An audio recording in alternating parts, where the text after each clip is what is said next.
Welcome to CIA Declassified. We are the deep dive audio experience that excavates the most protected secrets of the 20th century. Everything from the geopolitical impact of ancient cryptids to the reality of weaponized radio waves. We don't just report the facts, we follow the document trail wherever it leads, however unbelievable the conclusion. I'm happy to report that after a frustrating hour-long battle with technical gremlins, our previous episode, Operation Scorpion Trap, which detailed the critical CIA failure memo leading up to 9/11, is now officially uploaded and fully accessible on Spotify. You can listen to the whole uncensored story right now. Today, we move from the painful documented reality of intelligence failure back into the exhilarating, dark fantasy of the Cold War. We are asking what happens when the agency tries to turn human thought into a weapon of mass disruption. This is Project Ghost Fleet, and it's the story of MK Ultra Subproject 134. Initiated in the mid-1970s, this program had a clear, fantastical objective: weaponizing psychokinesis, PK, to remotely influence and disrupt enemy systems without physical contact. The ultimate goal was to disable a vessel, hence the code name Ghost Fleet. Subproject 134 was not born of neurochemistry or radiophysics, but of parapsychology. The project was heavily influenced by early 1970s academic research into psychic abilities funded by the belief that the Soviets were achieving breakthroughs in bioenergetics. The CIA was desperate to close what they feared was a PK gap.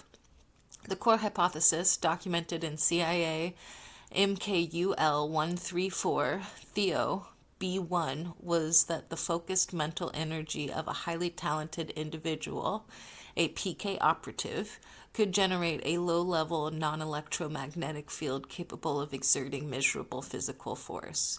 The scientists broke PK down into two categories: macro and micro. Macro, the gross movement of large objects like a spoon bending, which was deemed impossible. Micro, like the ability to influence random events at the subatomic or subtle level, like biasing the decay of a radioactive isotope or critically nudging a magnetic field sensor. Document quote: "The concentrated mental activity of the operative, when properly shielded and amplified, represents a form of kinetic energy transduction. The object is not massive movement, but rather the subtle disruption of sensitive mechanical or navigational systems." End quote. The agency was focused entirely on micro-PK, aiming for subtle high-impact disruption. The entire philosophical framework hinged on the belief that consciousness could produce a repeatable, measurable force field, a field that the rest of the world's physics had yet to acknowledge.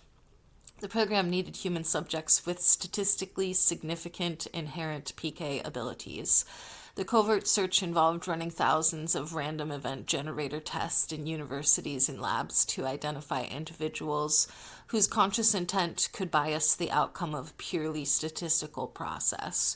Once identified, recruits were brought in under deep cover, often told they were participating in advanced cognitive focusing studies or enhanced human potential. CIA MKUL 134 PER-R03 details the rigorous security protocol for these operatives, who were treated as highly valuable yet highly volatile assets. Their housing was entirely isolated, and their diet and sleep cycles were meticulously controlled to maximize their mental coherence. They were constantly tested for any signs of external emotional or psychological interference that could contaminate their subtle internal energy. Achieving the necessary mental state for PK required absolute total sensory silence. This was the purpose of the Stasis Chamber. It wasn't just a soundproof room, it was a psychological pressure cooker designed to force the operative's consciousness into an extreme focus state. Crucially, the chamber contained the internal focusing array, a complex, low-power magnetic coil array built into the walls.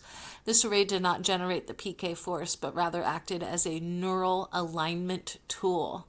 By generating a low-frequency, 40 Hz gamma wave pulse, the array was intended to subtly tune the operative's brain, helping them achieve the required high-amplitude, sustained gamma state associated with deep focus and mental command. This was a critical lesson learned from Project Telepathic Strike, that electromagnetic waves can be used to stabilize brain states even if they can't transmit complex data. The project determined that the gamma state was the transmission frequency for PK energy.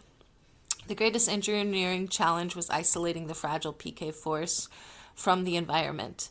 PK was believed to be easily contaminated by everyday electromagnetic smog. The solution required multiple layers of shielding. 1. The Faraday cage, electromagnetic shielding. The entire structure was encased in a standard grounded Faraday cage to block common radio waves, microwaves, and power line interference. Mu-metal shielding, magnetic shielding. More critically, the interior walls were lined with mu-metal, a nickel-iron alloy with a very high magnetic permeability. This was required because the target of the PK, the navigational compass, operated on magnetic principles. Any stray magnetic fields from outside the facility would invalidate the test. The mu-metal ensured that the environment inside the chamber was virtually zero Gauss, perfectly still magnetically. This complex isolation proved the agency's commitment. They were treating the mind like a particle accelerator, requiring total environmental control to measure the force it produced. The cost of this specialized facility, detailed in the 1976 budget request, accounted for 75% of the entire project's operational budget. The testing for Project Ghost Fleet occurred at a remote landlocked naval proving ground targeting the small unmanned drone boat, the Triton III. This drone boat was equipped with a highly sensitive magnetic compass and an advanced inertial navigation system. The Operative, steeled in the Stasis Chamber miles away, was shown only a live video feed of the Triton III's instrument panel and was instructed to focus their mental energy on specific sensitive components, such as the Fluxgate compass, an electronic device that measures the Earth's magnetic field to determine direction. A successful PK event would show a momentary non-magnetic base deflection. And the gyroscope unit. The inertial navigation system relies on a spinning gyroscope to maintain orientation. Disrupting the rotational stability of the gyroscope was the secondary target. The specific success criterion in CIA MKUL 134 PROTA was extremely strict. A 5-degree sustained deviation in the magnetic compass maintained for at least 30 seconds with all known environmental variables, wind, current, wave action, ruled out. This high bar for evidence of PK made the inevitable failures highly frequent.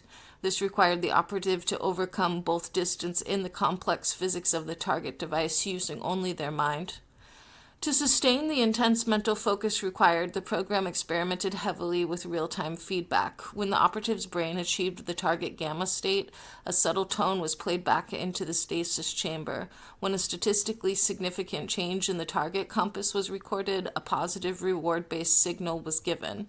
This was a classic conditioning technique adapted for psychic experiment. The idea was to link the conscious feeling of mental effort directly to the objective, measurable physical outcome. However, the files show a critical flaw. Operatives often began to hallucinate or invent the PK success, believing they had moved the object simply because they received the reward tone, even when the data showed only random fluctuation. This led to a huge number of false positives and a complete blurring of the line between intentional PK and induced psychosis. The agency found it was easier to train a subject to believe they had a psychic power than to actually give them psychic powers. Furthermore, the protocol was eventually complicated by the discovery that the emotional state of the operator, fear, anxiety, or excitement, could skew the magnetic data, forcing the entire stasis chamber to be isolated from all external human contact during trials. Subproject 134 was internally plagued by a relentless conflict between the Parapsychological Research Unit and the Hard Science Physics Review Board.